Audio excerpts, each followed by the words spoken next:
Hey guys, just going to give you guys a tutorial on how to set a gemstone in the rings that we are offering for you guys on Whatnot in our shop. This is the first ring that I'm going to start with here. This one has all of the Moissanite accents along the sides and on the base here as well. It has already been pre-burred around the top of the prongs, and those pre-burrings are what lock in your gemstone. If you guys get some accent stones, or I should say some accent stone ring settings online, sometimes they won't be pre-burred, which makes it very, very difficult to set your own stone. Pre-burring or burring is a whole nother process in itself. So what I have is this ring right here we're going to set and work with. I have a gemstone that I'm going to work with as well. This is a 7 mil in diameter. My other tools I have here are jeweler's pliers, and this one has a nice little notch on the bottom, flat top, and then another jeweler's pliers, again with another little notch. This one has the notching at the end as well, the other one doesn't, and this one has the flat tap on the top. This one has the groove on the bottom. So the two different styles you like to work with. This one is really nice for grabbing the bottom of the ring to hold on to the ring. So I have those two tools here. I also have my gemstone tweezers that I like to work with. I have a pair of micrometers. This is used to measure the gemstone itself and then measure the prong distance. So what I'm going to do is I'm going to pop open the gemstone, take a look at it, just confirm the dimension on the gemstone. So you turn the button on, and then you can open it back and forth. That'll give you your millimeters. You can get these at Harbor Freight real cheap, like 15, 20 bucks. I think it's 20 bucks. I'm going to measure the diameter here, 6.96 millimeter. Now the standard size on this one, this is just right out of the bag.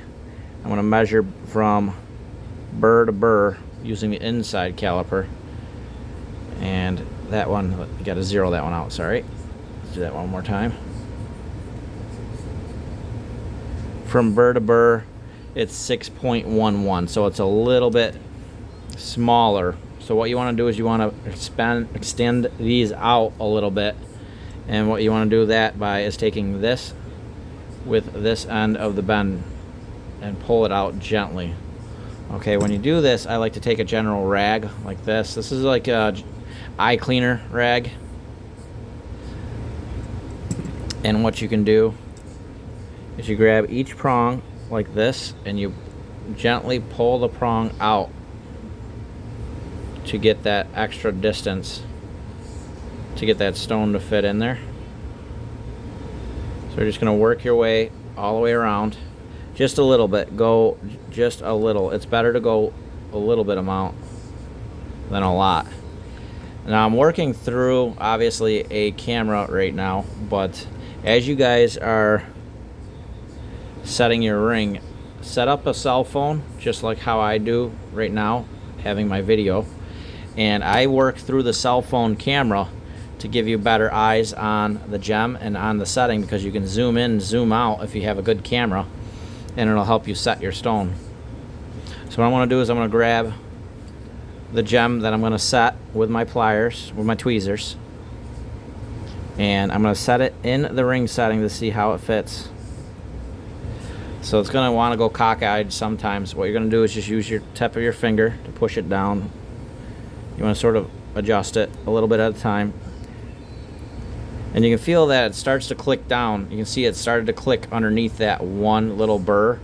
And the other burrs are not there yet. That's fine. You're going to feel it. You're going to actually feel it click on your finger too. That's why it's okay to use your fingers. Mine aren't the cleanest, guys. I'm a contractor too, so bear with me. I'm not a full-time jeweler. So you can see the rest of them, some of the prongs bent a little bit further out. Some of them are close. So what you want to do is, I prefer to use the blue one to bend the prongs out, but I also prefer the red one right here with the two flats on it to bring the prongs together again. So what I'm going to do is I'm going to grab the top of each prong, and as you bend them in together, it's going to want to pull the gemstone up and towards you. So you can see that one came in. and you're going to want to rotate it. That one's the furthest out on this side, so you want to go with that one next so it keeps it from sliding around in the setting. This groove right here on the bottom is meant to line up with your prong to lock it in. Just like that. See, now it's locked in. And you can bring that in gently. Same thing here. This prong is just out just a little bit. Same with that one. You want to lock it in. So that groove, when I say lock it in, see how this will line up right in that prong right there? And then you can pull it together on the other side. Now it's tight. Same thing with this one. Lock it in. It'll take you a couple of times. This one's a little easier stone, guys, but I wanted to start you guys off with an easier one first, and then we'll get into the other ones, you know, cushion cut and stuff like that. So now what you want to do, I got one more here. You can see that that one's a little bit of a distance away. This is where you use the zoom on your phone. This is to check your prong setting. See, I can see that little bit of gap. It doesn't look like it close to the eye, but on your zoom setting on your phone, you can definitely see it. To your eye, you're not going to be able to see it, but under your phone, you can see it. So you're going to want to bring that one in just to lock it in. Okay. And now you can check all of your prong settings and use your phone, your cell phone, as a tool, guys. It's better than wearing those big, clunky little headset with the magnifying glasses on it. Those are a little ridiculous, a little antiquated, guys. You can get past that and just use a cell phone. So it looks like a couple of them you can tighten up. Now what you can do is you can play with it with your finger, see how loose or how tight it is. What I also like to do when you get to this point is take your tweezers that you have, just your gemstone tweezers, and push around underneath the bottom of your stone to see if you see it wiggle any. See, now this one I'm wiggling and putting a little pressure underneath the gemstone to see if you can see it move any. I'm not really seeing it move. Maybe this prong here can be tightened up a little bit,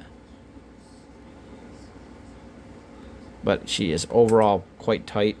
Looks very good. Pushing with my finger, the stone is not moving. You want to look at it from the top. This one could maybe get pulled in just a little bit more, because if you look from the top too, this is where you want to see it. These look pretty balanced. That one looks good. This one looks good.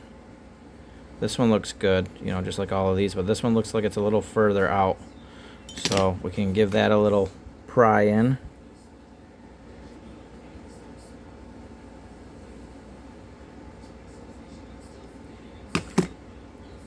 And from the top now you can see that it's a lot more even.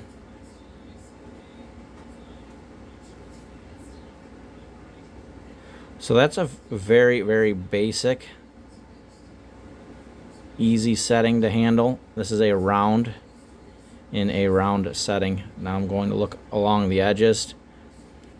Let's see if you can see that. Make sure that that gem is locked in on the prong, right where the burr is. So that right where this edge is right here is locked in where the prong is. And you're going to rotate it all the way around. That's in. All of them are in. Beautiful. Also, when you're bending those in, guys, make sure, and I always put this cloth right in my hand like this as I'm working on it. Keep that cloth wrapped around your ring, because you don't want to scratch the finish on your ring when you're working with it. So as I was working with this here, I have a cloth around it. Now this one here, and I'll show you this on another ring when we do it with a longer prong setting. This is meant to go underneath the ring like this right here, and then press down on the head of the prong so you can bend it over some. In this case, it was pretty straightforward, and I didn't have to bend the prong over. They were already pretty much very close to where they should be.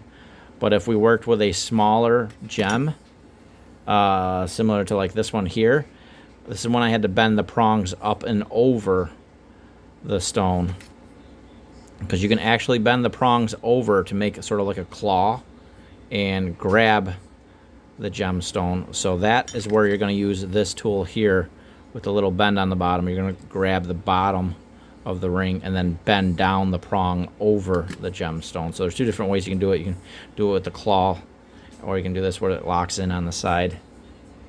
Now, I'm not 100% professional, guys, but I'm teaching you guys easy method to set your stones in a very, very nice looking ring, so you guys don't have to pay the fortune that it is to set 20, 30, 40 of these rings. Now you guys can be able to do this quite easily at home by yourself. I always like to give a nice little polish on the ring when you're done with it. Polish the stone. These are eyeglass cleaners, guys. A little cloth on eyeglass cleaner.